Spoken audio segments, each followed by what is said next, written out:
Assalamualaikum warahmatullahi wabarakatuh. Bismillah walhamdulillah. Thumma salatu wassalamu ala rasulillah. Habibina wa qudwatina Muhammad ibn Abdillah. Wa ala alihi wa ashabihi wa mawalah. Wa man tabi'alah ila yaumil qiyamah. Wa ba'dah. Satu pertanyaan dari jamaah di masjid. Mungkin ini terjadi hampir di kebanyakan masjid. Pertanyaannya sebagaimana berikut. Apa hukumnya mengedarkan kota infak pada saat khatib menyampaikan khutbah Jumat? Atau pada saat khatib menyampaikan khutbah Idul Adha, Idul Fitri, dan mungkin khutbah sholat gerhana dan sebagainya. Pada saat itu yang mestinya para jamaah itu fokus, memperhatikan dan menyimak khutbah yang disampaikan khatib, tapi ada kaleng, ada kotak infak yang dikelilingkan. Nah, itu bagaimana hukumnya? Baik. Kaum muslimin muslimat yang dirahmati Allah, sebagaimana yang maklum kita ketahui bersama-sama, banyaklah di masjid-masjid di sekitaran kita. Itu sebelum masuk rangkaian ibadah Jumat, biasanya kalau ada MC memberikan nasihat dan tuntunan agar jamaah itu tidak berbicara, agar jamaah itu tidak bermain-main dan sebagainya. Ada sebagian masjid juga di kalangan ahlu sunnah, mereka menggunakan bukan MC tapi Bilal. Di situ Bilal juga memberikan nasihat. Ketika khatib naik mimbar, maka fala yatakallamanna ahadukum, jangan berbicara. Dalam hadis yang lain dikatakan faman la'ibal asa faqad laga, barang siapa yang bermain-main kerikil atau pasir maka sia-sia Jumatnya. Lalu bagaimana? Ketika diberikan nasihat, handphone kudu mati atau silent, kemudian tidak ada bicara, tidak ada main dan sebagainya, malah ada kotak infak lewat. Kotak infak lewat, langsung kemudian yang ada di depannya itu buyar konsentrasinya, ambil dompet, pasang. Apalagi kalau masih pilih-pilih, yang merah, yang biru, atau yang hijau, atau yang abu-abu dan sebagainya. Milih-milih. Paling tidak 1, 2, 3, 4, sampai 10 detik konsentrasinya, tidak lagi wasma'u, ansitu wasma'u. Tidak lagi memperhatikan dan tidak lagi mendengarkan yang disampaikan khatib.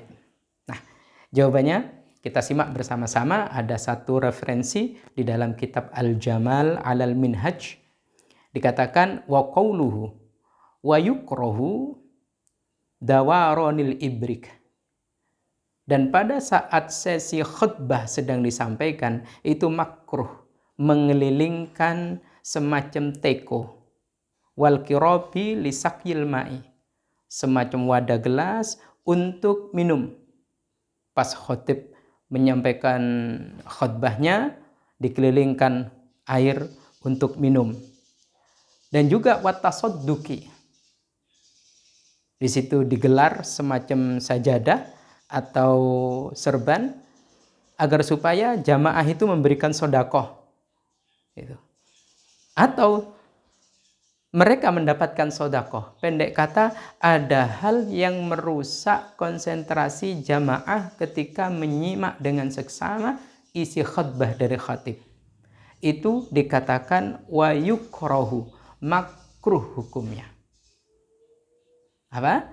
Wa yukrahu, makruh hukumnya. Mengedarkan apapun pada saat khatib menyampaikan khutbah yang mestinya jamaah itu fokus, konsentrasi, menyimak dan mendengarkan.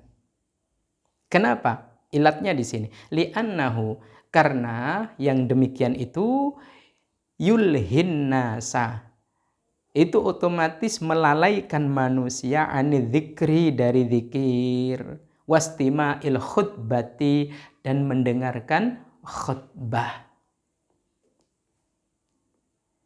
Karena itu merusak konsentrasi yang mestinya ketika khatib menyampaikan khutbah yang isinya adalah hal-hal yang menggambarkan neraka, bisa istighfar.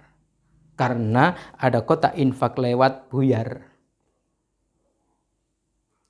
Yang mestinya bisa khusyuk dan hikmat, buyar konsentrasinya. Tidak lagi mendengar dan menyimak. Maka hukumnya mengedarkan kotak infak pada saat khutbah itu makruh. Referensi kitab Al-Jamal Alal Minhaj. Lalu bagaimana? Banyaklah solusinya. Bisa diedarkan sebelum khatib naik mimbar. Orangnya belum banyak, ditaruh kotak-kotak di depan pintu. Kalau pintu masjid ada 3, dikasih di situ. Diinformasikan bahwasanya takmir tidak mengelilingkan kotak amal, kotak infak atau kotak selawat. Ada sebagian orang menyebut seperti itu.